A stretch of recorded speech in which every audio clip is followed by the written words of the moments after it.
कृपा ना तो इधर से कृपा ना उधर से कृपा, दोनों तरफ से मारेगा वो।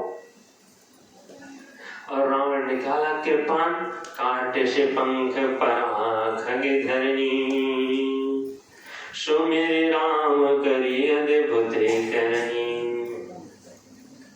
जटायु जी के पंखों को और पैरों को काट दिया, जटायु जी का बीच का केवल हिस्सा बचा और धरती पर पड़े राम राम करा रहे थे। वहां से लेकर चला, माता सीता देखी गिरी पर बैठे कपिन निहारी, बहुत सारे बंदर पर्वत पर बैठे थे। और बंदो जो बंदर बैठे थे वो कोई साधारण बंदर नहीं थे, एक से एक बलशाली बंदर, हनुमान, जामवंत, सुग्रीव, नलनील आदि बंदर बैठे थे। माता सीता ने देखा कि इतने बलशाली हनुमान जैसा बलशाली बंदर बैठा है और हम चिल्ला रहे हैं और ये रक्षा नहीं कर रहे हैं।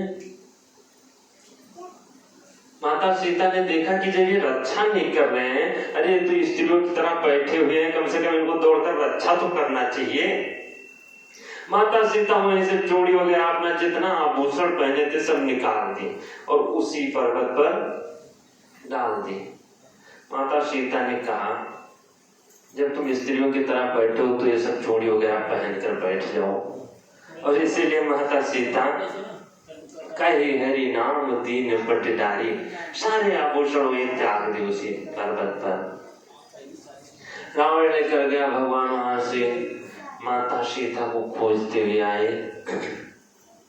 एक खग मृग हे मधुकर श्रेणी, तुम देखी सीता मृग नैनी।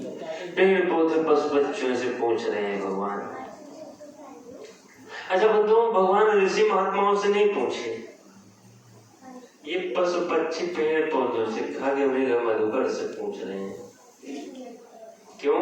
क्योंकि ये जो खग मृग मधुकर हैं पंचवटी के, ये सब कोई साधारण नहीं थे।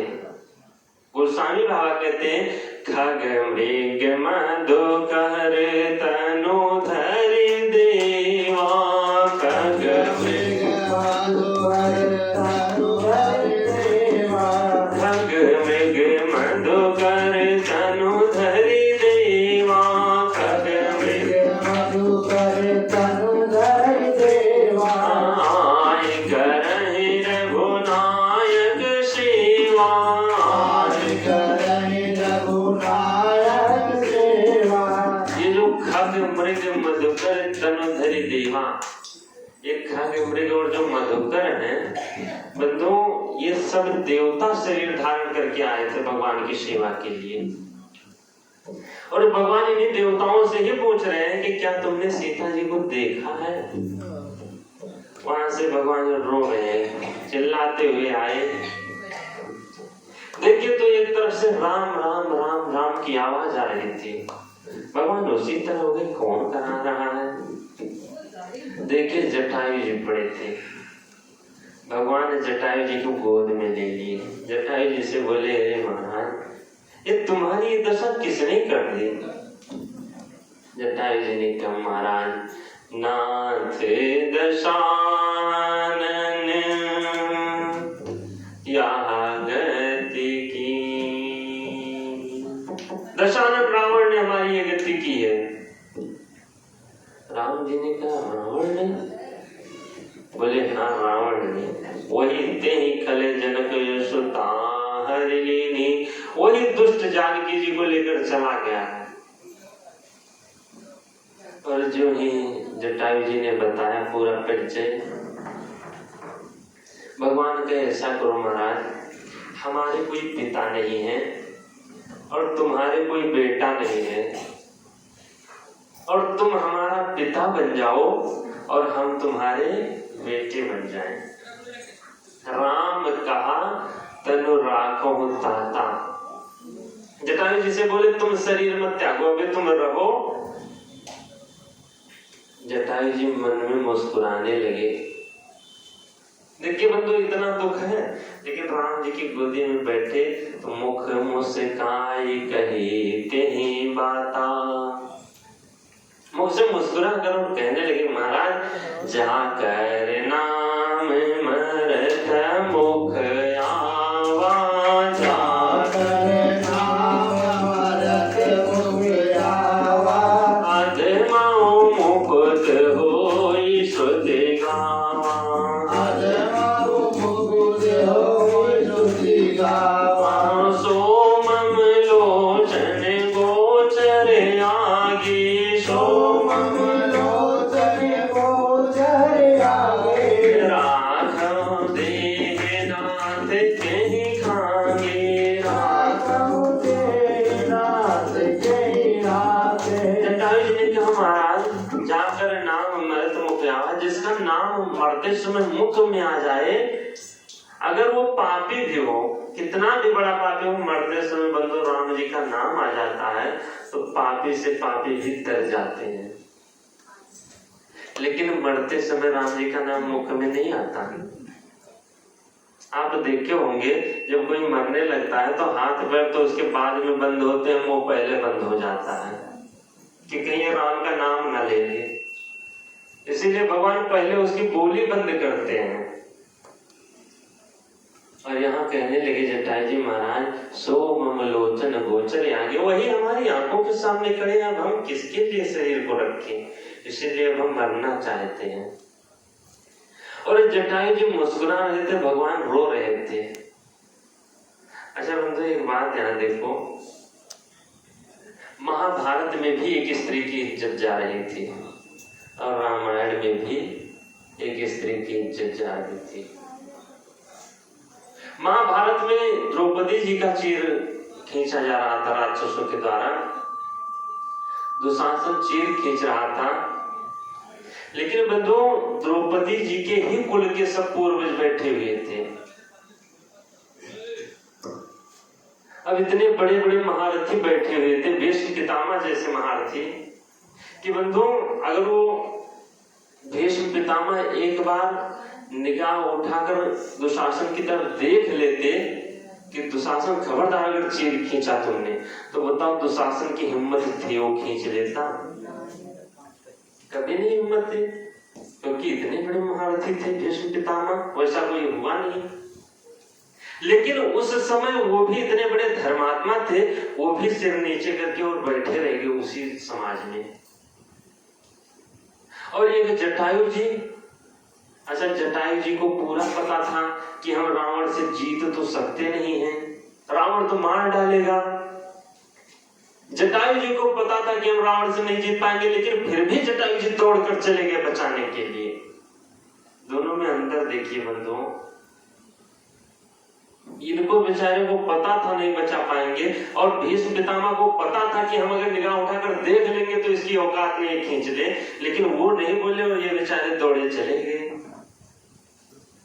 अच्छा बंधु, महाभारत में इच्छा मृत्यु अगर प्राप्त थी तो केवल भीष्म पितामह को प्राप्त थी, लेकिन जितनी बुरी तरीके से उनको मरना पड़ा दुख झेलकर, बताओ पूरे महाभारत में हमको लगता है किसी को नहीं मरना पड़ा। 6 महीने बाण की सैया पर पड़े रहे, और जब इच्छा मृत्यु प्राप्त थी, क्यों? कारण यही था बंधुओं कि जब द्रौपदी का चीर खींचा जा रहा था तो नीचे सिर किए बैठे रहे, एक बार भी निगाह उठाकर नहीं देखे। और जब मरने लगे तो भगवान खड़े मुस्कुरा रहे थे और ये बाण की सैया पर पड़े रो रहे थे।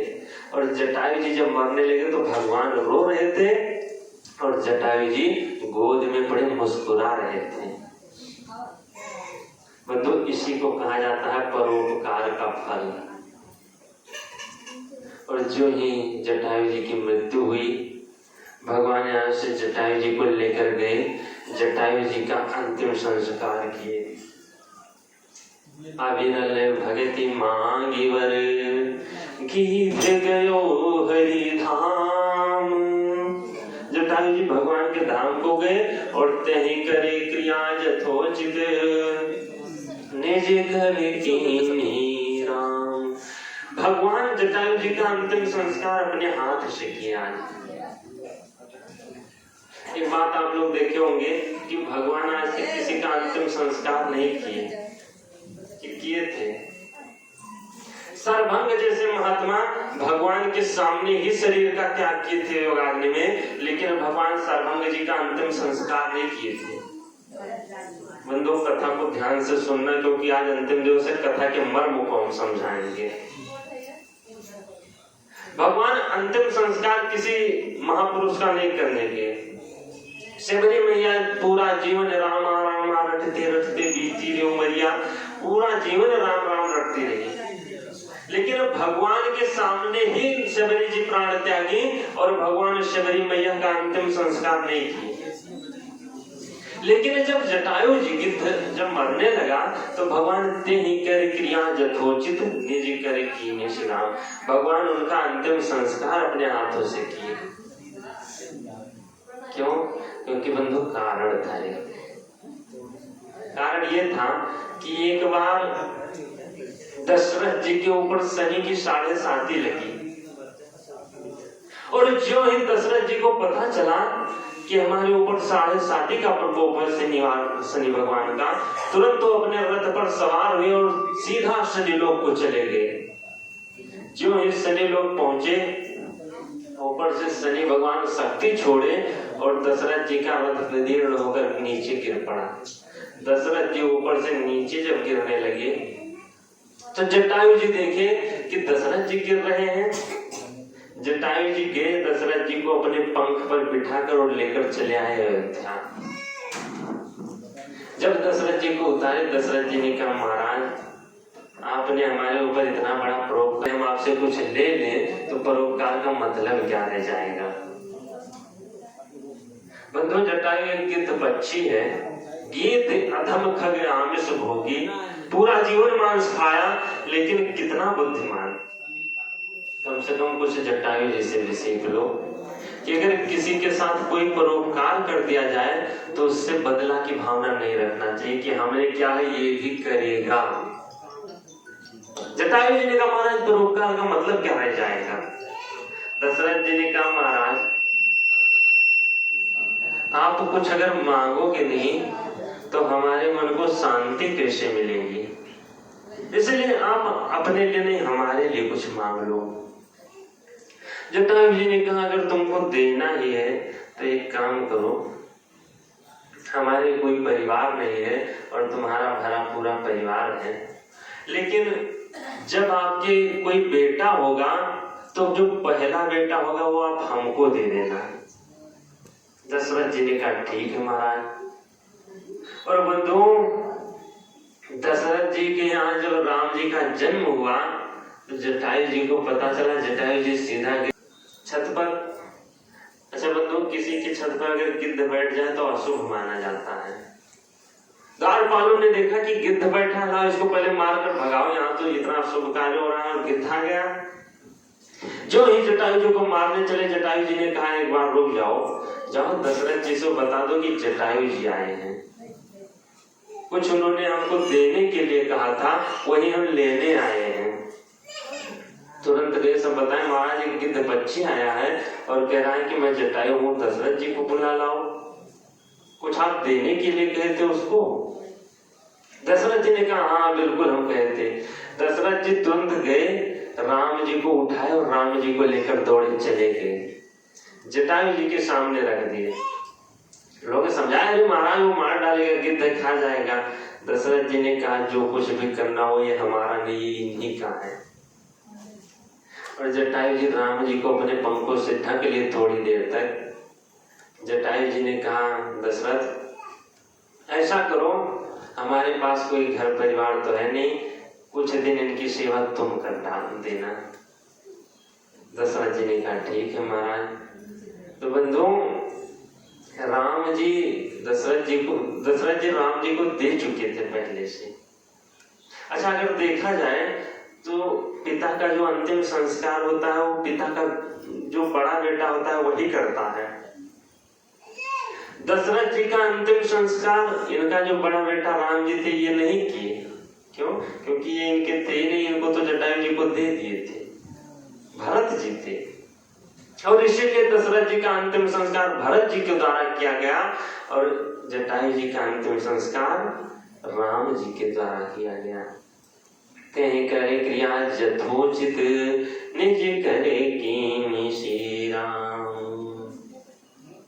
भगवान शंकर कहते हैं सुनो माते लोग अभागी, सुनो माते लोग अभागी, हरि तजी होई विषय अनुरागी, हरि तजी होई विषय अनुरागी, गीत भोगी गीत अदब लगे आरती भोगी, गति दीनी जो जांचत जोगी, गति से मेरे लेकर आई भगवान को कंद मूल फल सुरस यति दी राम कौआनी, लेकर आई कंद मूल फल खिलाई।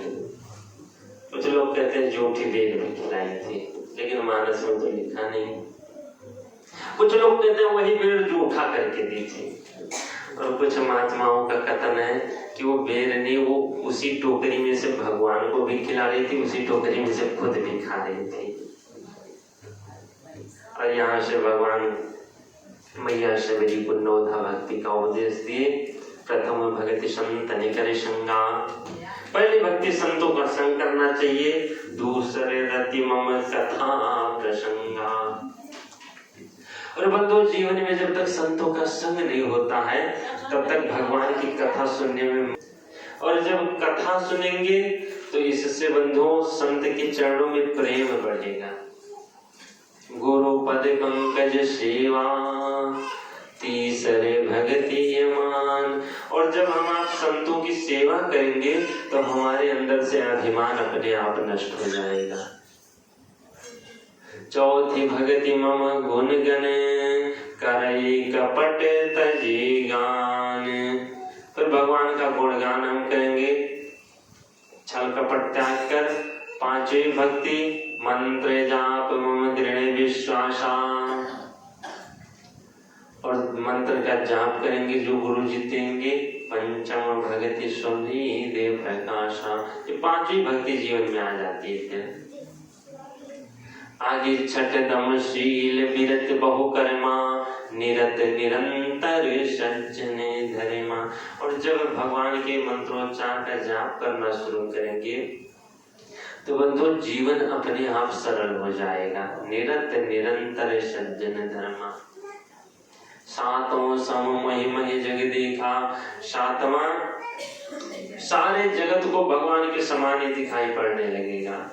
मोते अधिक संत कई लेखा। भगवान से भी ज्यादा संत को मानना चाहिए। आठों जथा लाभ संतोषा।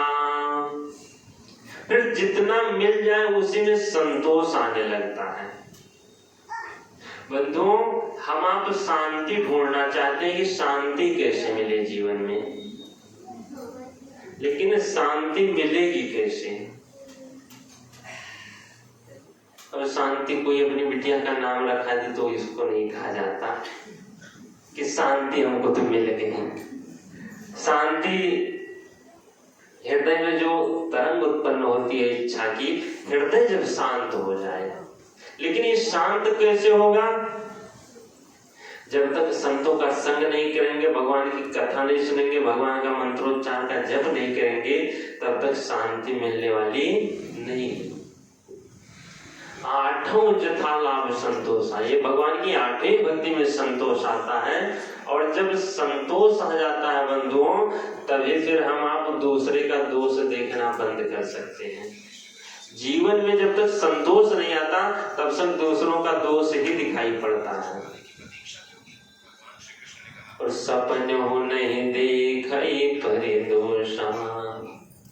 अगर आज के समय में कोई बैठा हो और किसी की बड़ाई शुरू कर दो, किसी की भी बड़ाई शुरू कर दो, तो बंधु वो आपको समझा कर ही जाएगा कि वो व्यक्ति कैसा है। बिना समझाए वो जा ही नहीं सकता। मान लो आप किसी के यहाँ चले जाओ, हम ही लोग जाते हैं, गांव के लोग आते हैं, किसी से किसी की बड़ाई शुरू कर दो, तो जब तक हम आपको समझा नहीं देगा वो कैसा है, कितना बुरा है, तब तक वो जानने वाला नहीं है। और बंधुओं इससे सबसे बड़ा पाप लगता है जितना पाप कर्म उसका रहता है, बुराई करने वाला सब लेकर चला जाता है। ये जो बुराई करते हैं बंधुओं, समझ जाओ हम आपके पाप ले रहे हैं। एक संत कह रहे थे कि जो बुराई करता है उससे बढ़िया स्नेह कोई कर ही नहीं सकता जीवन में। क्योंकि बंधुओं जो बुराई करता है वो हम आपके जीवन की गंदगी को ले जा रहा है। जितना जीवन में पाप के वो सब ले जा रहा है। इसीलिए कबीरदास जी ने कहा भी था कि निंदक नियरे राखिए। जो निंदा करने वाला है उसको अपने पास रखना चाहिए, जिससे वो खूब निंदा करेगा तो खूब पाप कर्म ले जाएगा। माता होती है वो हम आपकी गंदगी को तो हाथ से साफ करती है, लेकिन जो निंदा करने वाला होता है वो हम आपकी गंदगी को जीभ से साफ करता है निंदा करके। तो बंधु माता स्नेह करती है कि निंदा करने वाला, ये जो बेचारा जीभ से सारा पाप लेकर चला जाता है। इसीलिए बंधु निंदा करने वाला को खूब सम्मान करना चाहिए और दूसरे की निंदा करना नहीं चाहिए। नहीं, इससे बड़ा पाप कहीं है ही नहीं। नवम सरल सब छल छन माही। नवी भक्ति एकदम सरलता आ जानी चाहिए। और मम भरोसे ही हर्षि न दीना, हमारे भरोसे ही रहना चाहिए, ना तो हर्षित होना चाहिए और ना तो दुखी होना चाहिए। भगवान कहते हैं देवी शिवरी मैया से, नौमा होए कहो जिनके होई,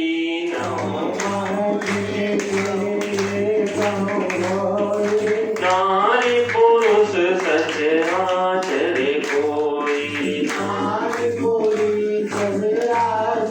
कोई, सोई अतिशय प्रिय भामिनी मोरे, सोई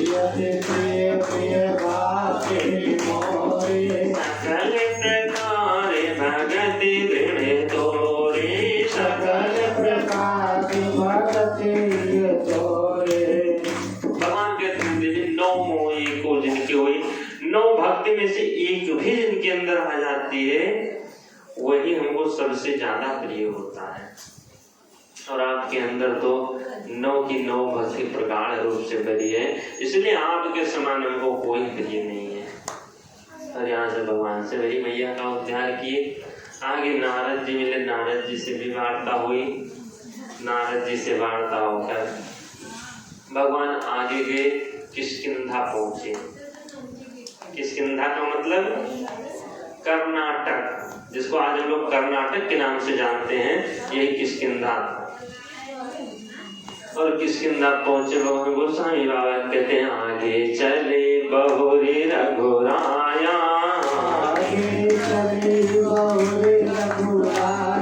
ऋषमुख पर्वत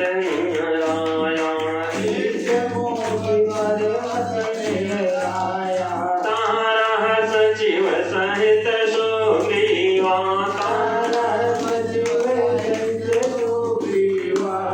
आवत देख अतुल बल शिवा,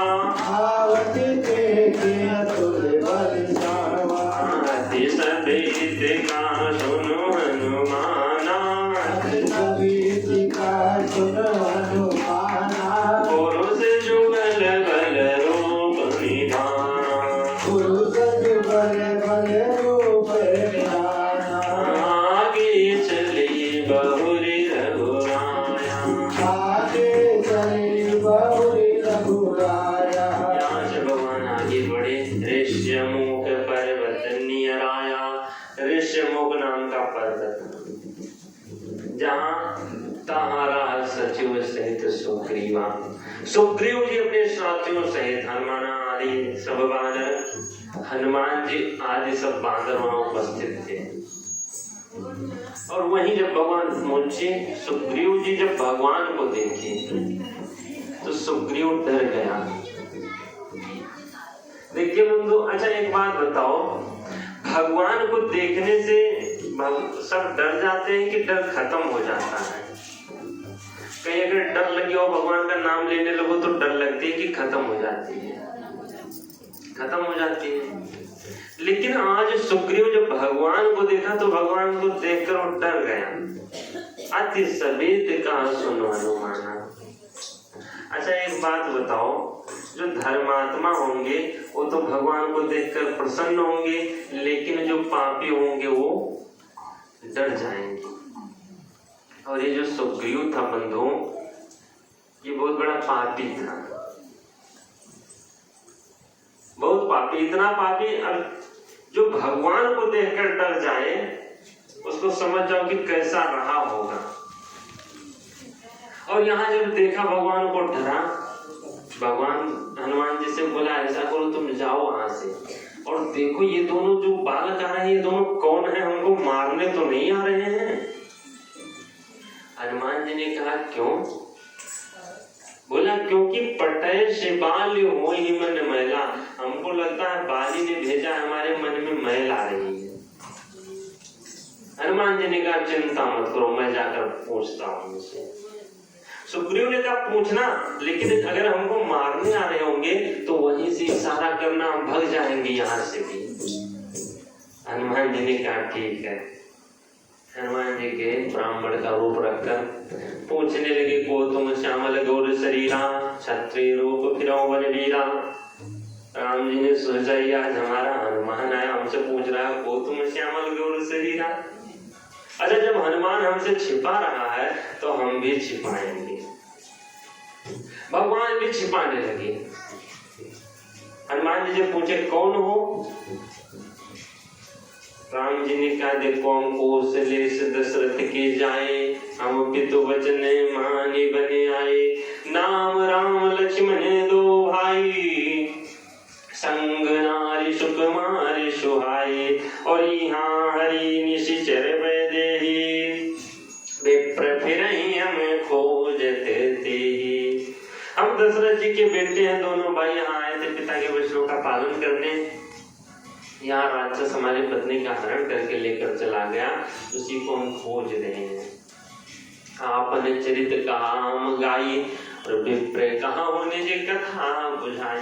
मैं अपना चरित्र गाकर सुना दिया, अब तुम अपना चरित्र सुनाओ। हनुमान जी सोचे कि अगर कोई अपना चरित्र गाकर सुनाता है और पत्नी गायब है और फिर भी गाना गा रहा है। अच्छा ये बताओ, अगर किसी को दुख पड़ता है तो रोकर सुनाता है कि गाकर सुनाता है? वो तो रोकर सुनाएगा, लेकिन भगवान आज गाकर सुना रहे हैं।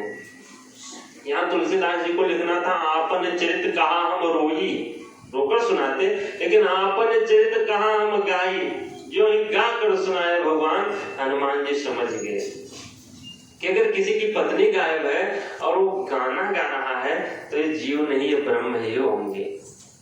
प्रभु पहचान पर्यो गहि चरना, प्रभु तो सुख उमा जाई नहीं बरना, तो सुख उमा जाई नहीं बरना। पुलकित तन मुख रावण वचना, पुलकित वचन बड़ाई वचना। देखत रुचिर वेश कहे रचना,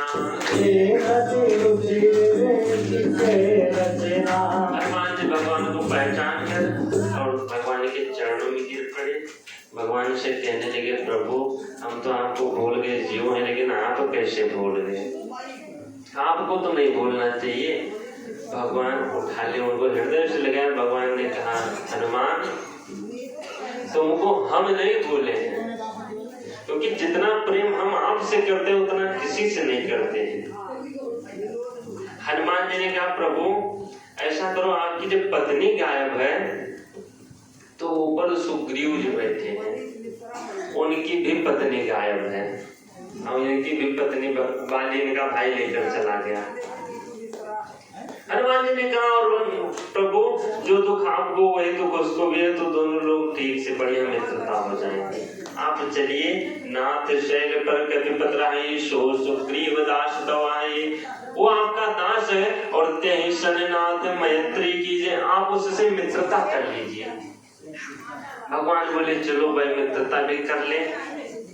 भगवान के मित्रता किए अग्नि को साक्षी रखकर, और भगवान पूरी कथा सुनाए अपनी कि हम क्यों यहाँ आए। फिर भगवान पूछने लगे, एक बात बताओ, हम तो आए, बता दे तुम क्यों यहाँ आए हो? सुग्रीव ने कहा, महाराज, नाथ बाली और मैं दो भाई, प्रीति रही कछु नहीं न जाए। हम और दोनों भाई बाली थे, इतनी प्रीति थी, लेकिन एक राक्षस आया उमय नाम का, वो जब आया हमारे भाई बाली को ललकारा,